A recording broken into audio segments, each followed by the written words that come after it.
My dear brothers and sisters in Islam, Assalamu alaikum and welcome to this new video, which is dedicated as a support to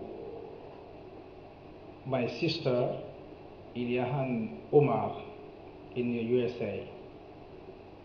Ilhan Oumar is one of a few Muslims in the US politics.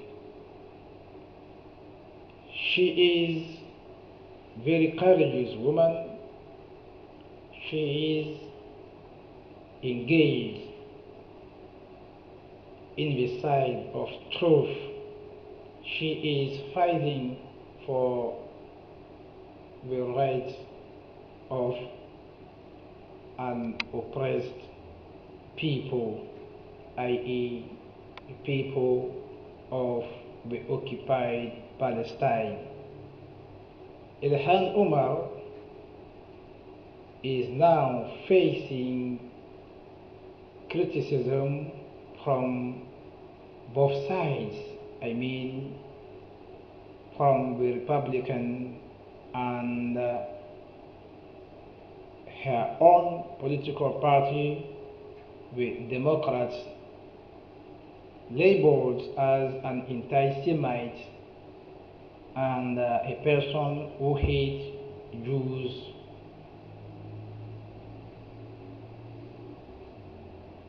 I am here tonight with a short video to show support to her and tell her that she's not alone.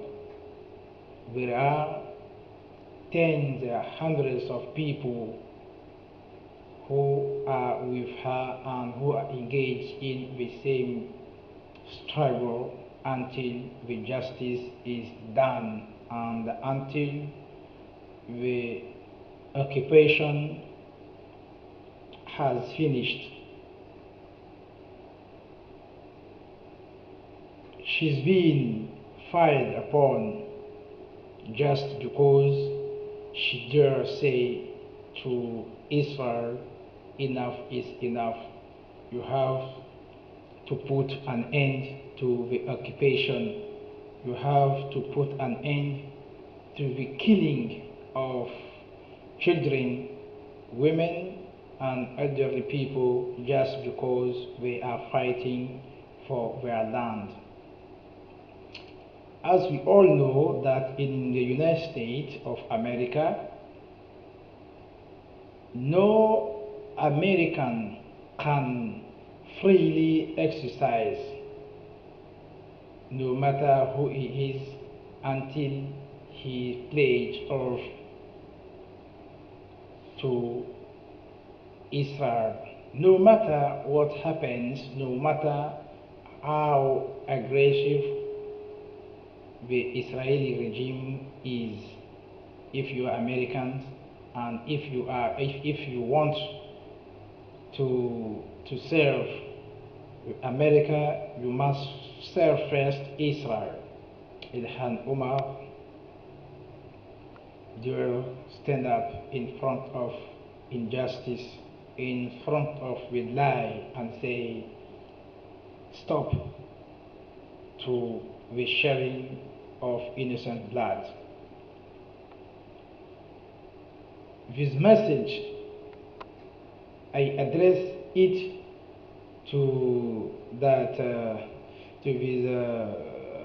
this lady from America and tell her that I am with her, and many people as I am are with her. And I will, by the same occasion, say to all Muslims across the world that we do not have to wait for someone like Donald Trump to come forward and show us support, because this Donald Trump, as I have always said, has nothing to do with us. We have nothing to do with him because he did not concede his aversion to Islam and to the Muslim.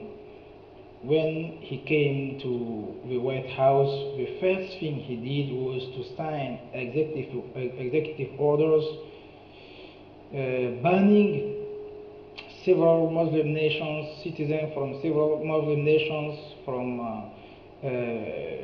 accessing to the United States. He is the man who recognized the holy city of Jerusalem as the Israeli capital.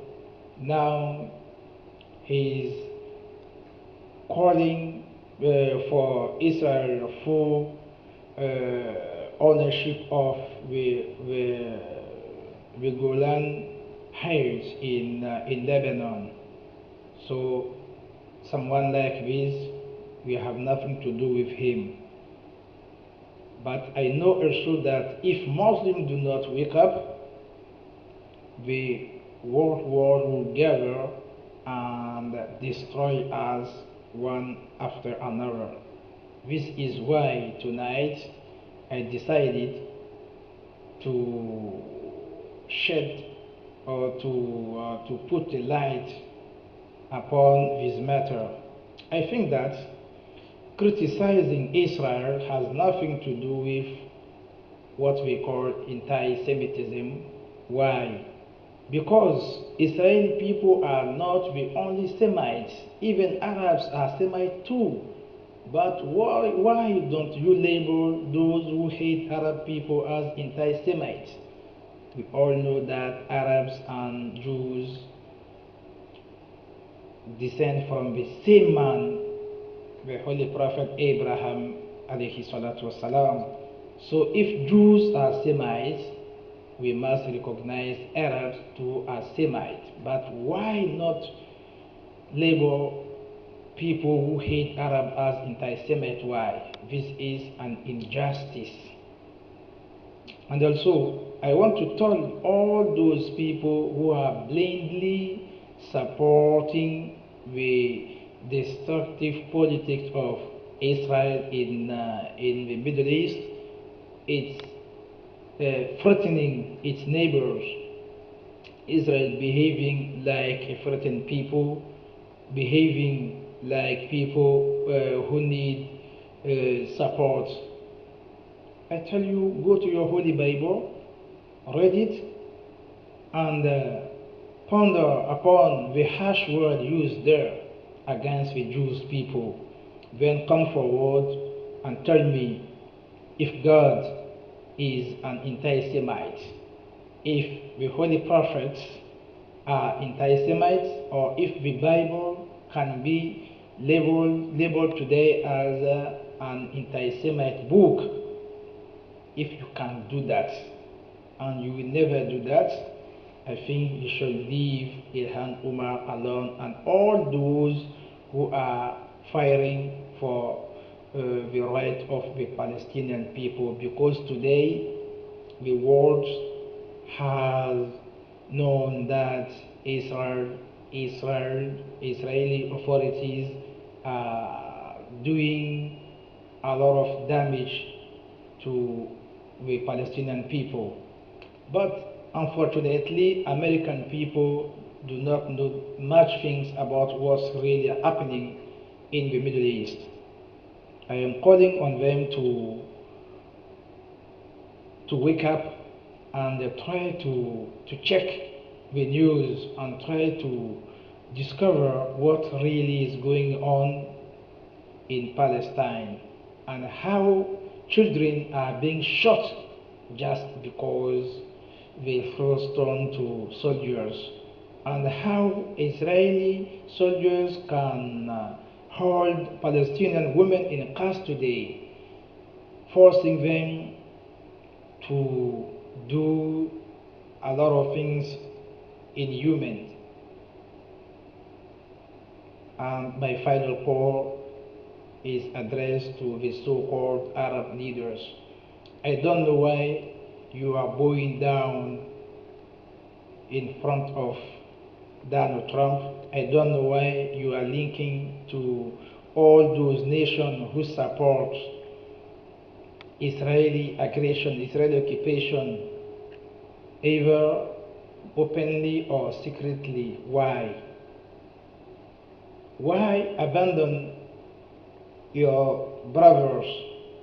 Why turn away from your own brothers and try to make allies with people who are not and will not accept your religion, will not accept you as a nation?